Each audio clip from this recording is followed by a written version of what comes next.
Olá, está no ar o nosso programa Espaço Cidadão, hoje não feito direto para televisão, para o nosso canal da Band, mas feito exclusivamente para o nosso canal do YouTube. Anota aí, Robson Carvalho, Robson Cidadão, faça a sua inscrição para você ter acesso a notícia, comentário, opinião, informação para você ficar sempre ligado com tudo que acontece. E o nosso tema de hoje é o coronavírus. Vamos conversar com o professor, doutor pesquisador, que é da Secretaria de Saúde Pública do Estado do Rio Grande do Norte e também pesquisador do laboratório que cuida de toda essa área na Universidade Federal do Rio Grande do Norte. Professor e doutor médico epidemiologista Ion Andrade, bem-vindo ao nosso programa. Obrigado. Doutor Ion, vamos esclarecer inicialmente para o nosso telespectador o que é o coronavírus. Bom, o coronavírus é um vírus respiratório aparentado aos demais vírus dos resfriados comuns.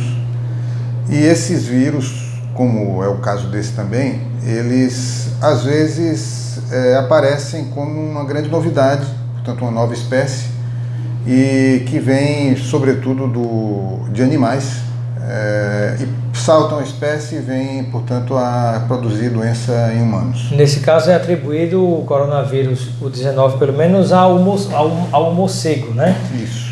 Geralmente essas epidemias que têm uma ligação com vírus, elas partem de algum tipo de animal, né? Tivemos o período da gripe aviária, o período onde muito se fala que atingia o frango, né? As pessoas até confundiam, deixavam de comer carne de frango. Isso. Com medo da gripe aviária, que uma coisa não tinha nada a ver com a outra. Isso. Como também veio a gripe suína, conhecida como gripe suína, que quase que acaba com a cadeia de carne de porco no mundo inteiro, né? No Brasil principalmente, mas uma coisa também não tem nada a ver com a outra, né?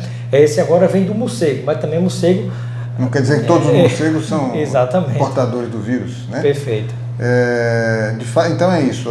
Outras doenças, o ebola, por exemplo, também é uma doença que veio dos morcegos. O ebola também dos morcegos. O HIV, que parece que os animais inicialmente infectados seria dos eram macacos, né? De forma que muitas vezes o ser humano acaba recebendo vírus que saltam a espécie e vêm produzir doenças novas no ser humano. Muito bem. E essa é a história do coronavírus 19. E aí nós gostaríamos de saber, né? Há muita informação e contra-informação, existe muita informação mentirosa misturada com informação verdadeira, e quando nós pensamos com responsabilidade em relação ao coronavírus, ele é de fato fatal, ele é letal, ele pode levar à morte realmente dos indivíduos, em que proporção? Isso é uma coisa importante, porque precisamos entender bem isso para que a epidemia nem seja motivo de pânico, nem seja motivo de desmobilização. Nós estamos para enfrentar um problema sério, mas nós temos meios, recursos e capacidade de enfrentar esses problemas, tanto que outros países enfrentaram a epidemia e estão se saindo dela, como é o caso da China. A resposta então seria o caminho da serenidade, nem Isso. com pânico, sensacionalismo, e também não se pode relaxar, deixar para lá, não é? Então, digamos assim, motivos para que nós tenhamos essa serenidade, que eu acho que são importantes, é o fato de que esse vírus quase não produz letalidade na juventude e em crianças, né? Ou seja, a doença poderia ser pior se além da população idosa também estivesse acometendo as crianças, mas não é o caso. Então, é uma doença que tem concentrado os casos de gravidade em pessoas idosas e em pessoas portadoras de doenças crônicas como a hipertensão, diabetes. O que acontece hoje é que, com o envelhecimento populacional, esse é o componente que mais cresce, por exemplo, na população brasileira. Na Itália, por exemplo, está tendo uma letalidade de 6% dos doentes. 6% está morrendo, né? 6% dos doentes. Mas dos doentes. Outra coisa que eu vou colocar é que, então, por exemplo, o Brasil, com a sua numerosa população de idosos, se torna vulnerável. Isso faz com que a ação que nós temos que ter em relação a essa epidemia é uma ação, sobretudo, de proteção das nossas populações vulneráveis, idosos e pessoas doentes de doenças crônicas, que são muitas pessoas. Então, isso é uma coisa importante. Outra coisa que você perguntou agora? Em relação ao que a gente pode dizer sobre esse índice de mortalidade, por exemplo, quando a gente compara com outras doenças. Sim. Eu não vou nem comparar com a quantidade Perfeito. de população que acaba morrendo em guerras, que muita gente não está nem aí. Mas quando a gente compara com outros vírus, com outros tipos de endemia, pandemia e epidemia, né, me parece que o coronavírus não está, apesar do cuidado e da gravidade da situação, mas não chega nem perto de matar ou de ser tão agressivo quanto os outros vírus. Mas está havendo um sensacionalismo muito grande. O que acontece é o seguinte, é que essas doenças que matam muito, vamos pegar a tuberculose, milhões de pessoas por ano morrem de tuberculose ou malária. Essas doenças, elas produzem esses óbitos de maneira distribuída ao longo do ano. Então tem sempre alguém morrendo de tuberculose em algum lugar. E isso de maneira muito difusa. O problema do coronavírus é que com essa epidemia tão rápida, o número de doentes e de casos graves pode se concentrar num curto período de tempo. Muitas mortes em pouco tempo, né? Então isso pode colocar o sistema de saúde que não estiver preparado de joelhos. Que é o caso, por exemplo, dos Estados Unidos. Né? Nos Estados Unidos foi se privatizando a saúde de tal modo que, por exemplo, a população pobre que não vai conseguir ter acesso a parte desse tratamento, nem para saber se está ou se não está infectada, né? Ou seja, há uma dificuldade do controle quando você compara com o Brasil, que tem o SUS, e a capilaridade do SUS chega em todos os lugares do Brasil, né?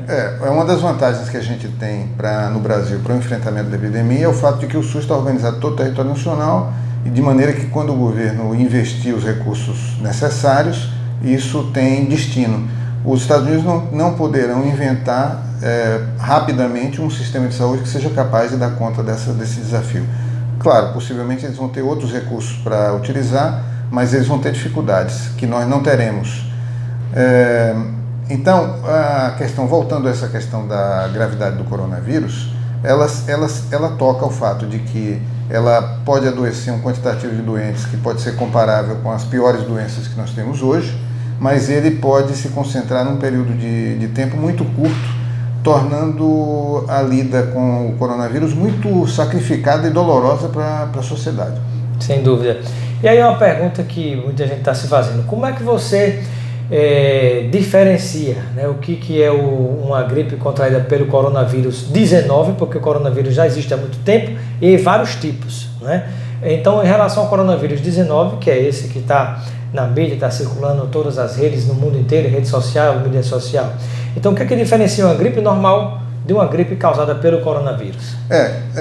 Veja só, o coronavírus ele produz poucos sintomas em cerca de 80% das pessoas. Portanto, a maioria das pessoas teria uma doença leve, alguns sintomas, ou então não teria nem sequer sintomas, nem saberia que ela teve o coronavírus. Alguma vez que faça o exame laboratorial, vai ter positivado sem que ela sequer tenha sabido que adoeceu. Então, imagine que aí você tem um espectro de sintomas desde o zero até sintomas leves. No caso dos pacientes que realmente desenvolvem sintomas, o que parece que tem acontecido é que os pacientes têm tosse de difícil controle, febre alta, dor muscular, ou seja, um sintoma que vem a ser muito parecido com o da gripe.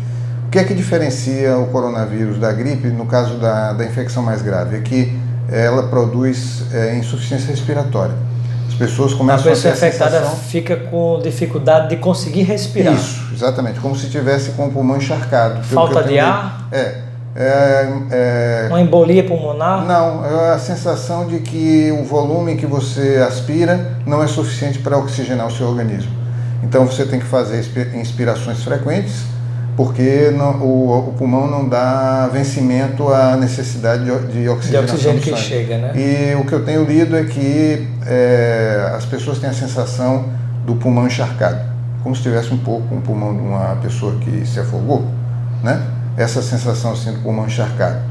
E também é a mesma, por exemplo, na insuficiência cardíaca, quando as pessoas têm edema pulmonar, também pulmão encharcado. Então, é um quadro que torna que a pessoa pode morrer por insuficiência respiratória. Pois é, hoje estamos fazendo essa entrevista dia 13 de março, e hoje, 13 de março, até o horário que nós consultamos, confirmados no Brasil, nós contabilizamos 77 casos.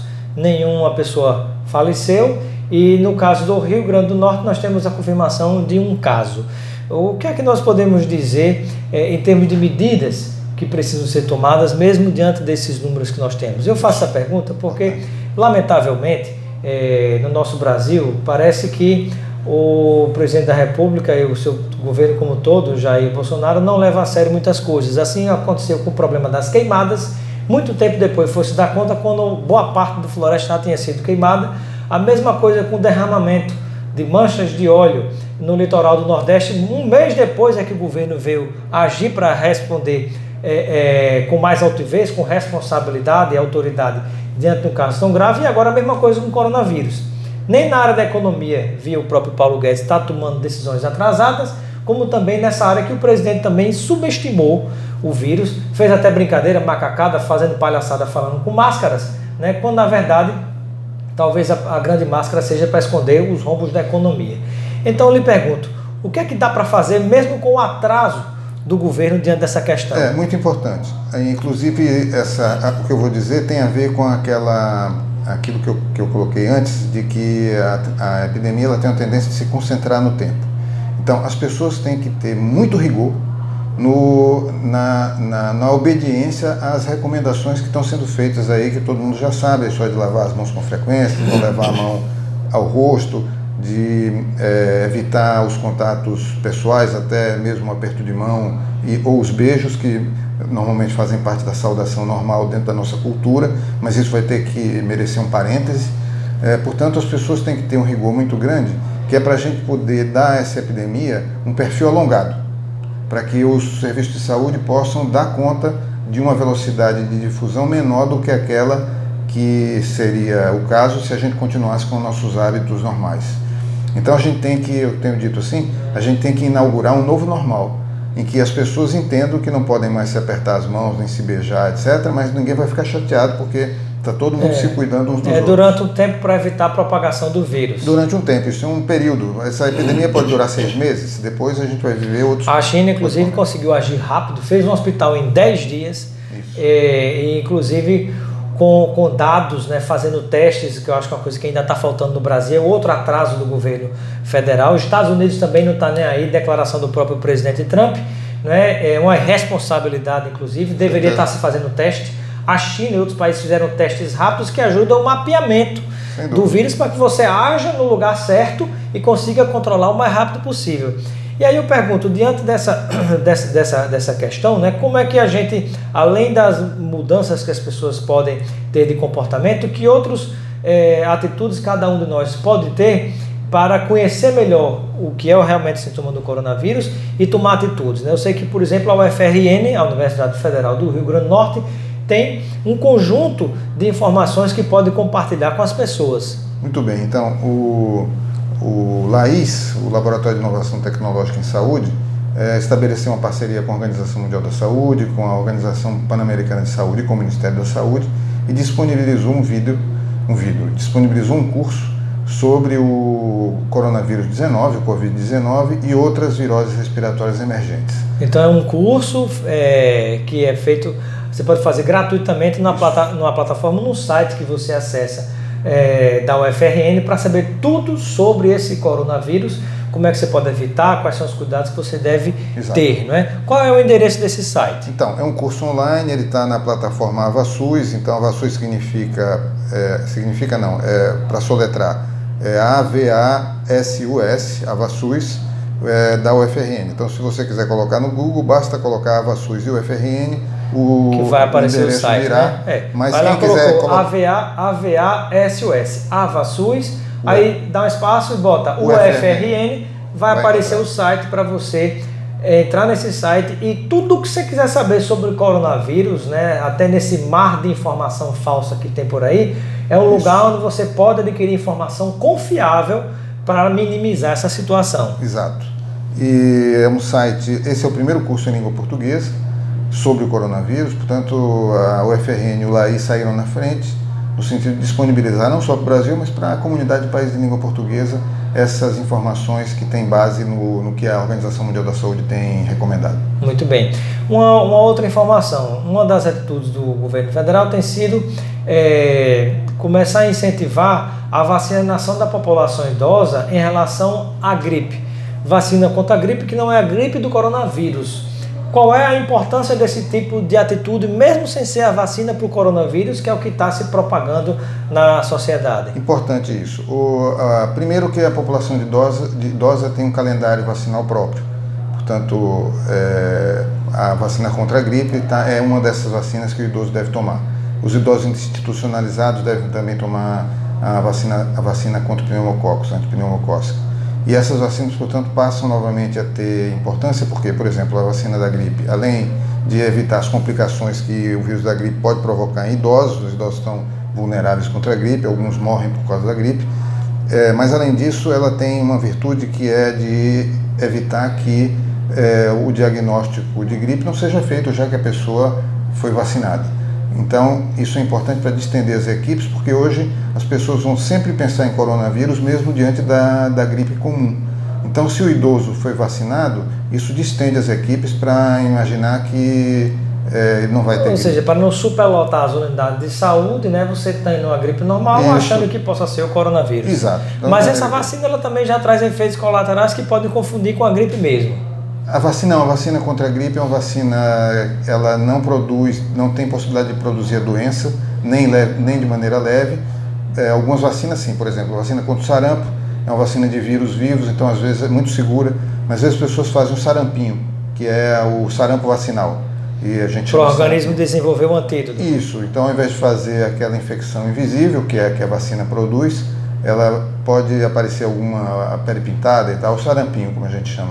Mas a vacina contra a gripe não tem esse risco. Nem deixa o idoso mais acabrunhado, mais fofinho, não provoca nenhum efeito. É uma lenda urbana, na verdade. O problema é que acaba coincidindo a vacinação com outras coisas que estão acontecendo na saúde da pessoa, e como isso acontece em nível populacional, sempre alguém vai acha que foi por causa da vacina. Isso vem. Eu tomei a vacina contra a gripe, mas fiquei gripado. Isso, é como eu sou pediatra, por exemplo, também, né? Além de epidemiologista. Então, muitas vezes você não consegue convencer a mãe que o bebê não está com diarreia porque os dentes estão nascendo, porque ela imagina que porque os dentes estão nascendo é que o bebê está com diarreia, mas é apenas uma coincidência.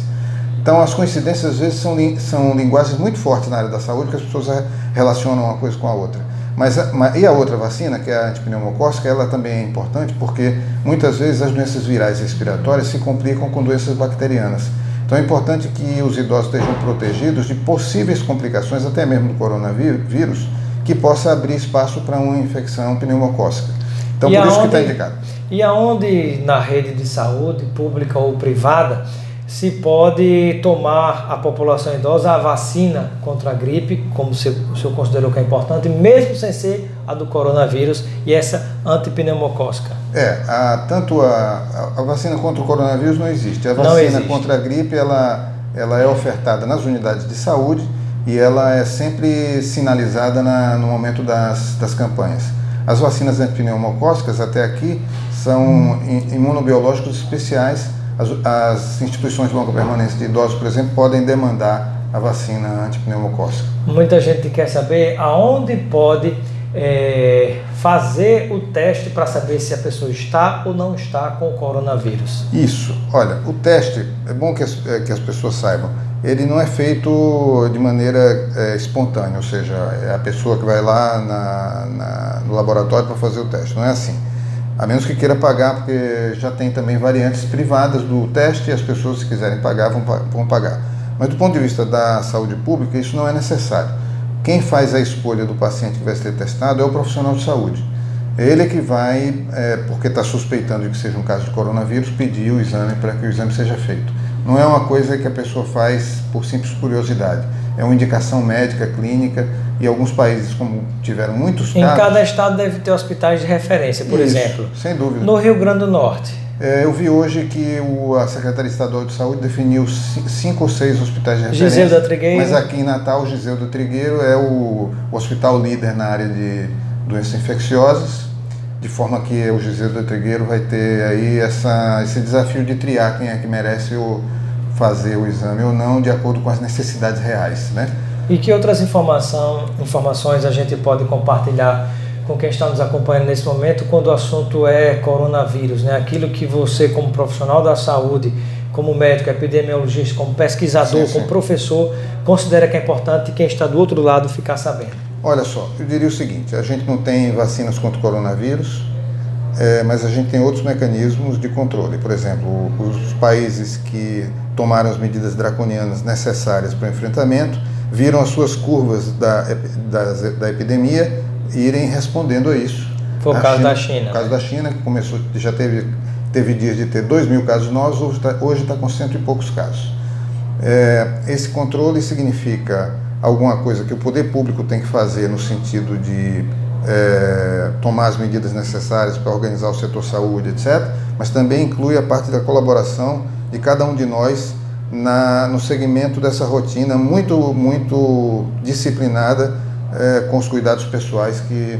Né? Então, é importante... Não apertar a mão, não colocar a mão nos olhos. Evitar apertar as mãos, evitar levar a mão ao rosto, lavar regularmente a mão, usar o álcool gel, que é o que está sendo recomendado. Ter 70%. Ter cuidado com as fake news. Né? Notícia então, veja falsa. Só. E abrindo parênteses, para fugir da fake news, da notícia falsa, você vai lá no Google e digita UFRN, aí digita AVA-SUS, AVA-SUS, SUS, AVA-SUS, bota o FRN, e lá tem um site que vai ter tirar todas as dúvidas que você precisa saber sobre o coronavírus também, para fugir da notícia falsa, que na internet está cheio. Exatamente. E, portanto, veja só, a gente tem razões de ter serenidade em relação a esse enfrentamento, a gente tem que entender que é um enfrentamento que vai ter que acontecer realmente, que a gravidade ou não dessa epidemia vai depender, em boa parte, do esforço que cada um de nós vai estar fazendo, e isso é uma coisa importante porque eu imagino que daqui a mais um ano a gente possa ter a vacina. Alguns países, alguns laboratórios, inclusive, já divulgaram que tem a vacina, mas entre ter a vacina e a vacina chegar ao grande público, vai uma intermediação muito longa de estudos. Ou muita gente já morreu, ou a epidemia já passou, como o caso da China, que teve 3, 4 meses e aí o ciclo encerrou, né? Exatamente. Tá. Portanto, eu diria assim, para finalizar, que enquanto a gente não tem a vacina, mas eu tenho certeza que mais um ano a gente vai ter essa vacina, mas é um ano que pode ser muito longo a passar do ponto de vista da importância dessa epidemia. Enquanto a gente não tem a vacina, essa doença vai ter que ser controlada com uma disciplina muito forte de cada um de nós. E também evitar a questão de aglomerações, de eventos, essas orientações são consideradas também? Isso, muito importante. Por exemplo, aqui no Rio Grande do Norte, eu diria que todos nós devemos estar muito atentos às recomendações da Secretaria Estadual de Saúde, que é a autoridade sanitária no Estado, e que nós devemos respeitar de maneira muito conscienciosa as recomendações da Secretaria Estadual de Saúde. Muito bem, né? Então, para finalizar, gostaria de acrescentar alguma outra informação, um comentário que o pessoal precisa saber quando a gente trata do assunto do Covid-19, o coronavírus 19? Eu acho que, como todo, eu acho que a gente precisa sempre sair dos desafios com uma nota positiva. Acho que a gente está entrando em algo que poderia ser, mas nós venceremos, porque nós temos os recursos, a inteligência, a capacidade técnica e nós podemos nos sair dessa epidemia. Sobretudo em relação ao setor público isso, né? Porque, sem dúvida, porque a gente percebe que infelizmente o governo federal vem cortando cada vez mais verbas da educação, da pesquisa, das universidades, que são fundamentais para auxiliar o SUS nesse combate. Eu espero, inclusive, que isso possa ser pedagógico para o governo, no sentido de fazê-los ver a importância que tem a ciência nacional e a saúde, porque não se pode deixar a saúde à míngua, né? Mas então eu acho que nós teremos condições de nos sair bem, acho que o governo tem a obrigação de financiar essas ações. Eu li a notícia de que o governo federal vai destinar 5 bilhões de reais, eu não sei se isso é suficiente ou se não é suficiente, eu sei que isso corresponde a apenas 1 bilhão de dólares das nossas reservas de 370 bilhões de dólares, que estão sendo queimadas, inclusive, aí, diariamente para segurar o dólar que está subindo. Pois é, portanto, com essa crise por deficiências da economia local, as atitudes estão sendo tomadas. Já fizeram todo tipo de reforma, derrubaram a presidente Dilma, mas até agora, o que é que tem de resultado efetivo? A economia não sai do canto.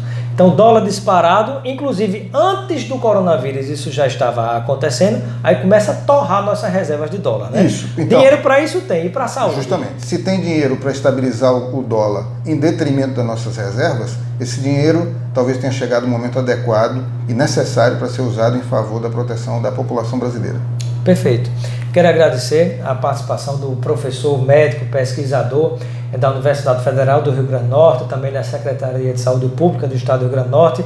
Professor Ian Andrade, seja sempre bem-vindo ao nosso programa, né? Eu que E agradeço. momento final para suas despedidas a quem nos acompanha nesse momento.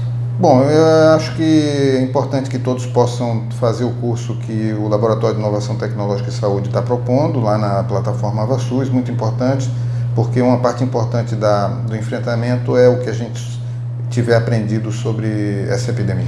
Muito bem, mais informação, coloca lá no Google, bota AVASUS, AvaSUS, e bota UFRN, você vai encontrar o site para saber tudo o que você precisa ficar profissional neste assunto de coronavírus. Muito obrigado ao professor e pela atenção de todos vocês que nos acompanham.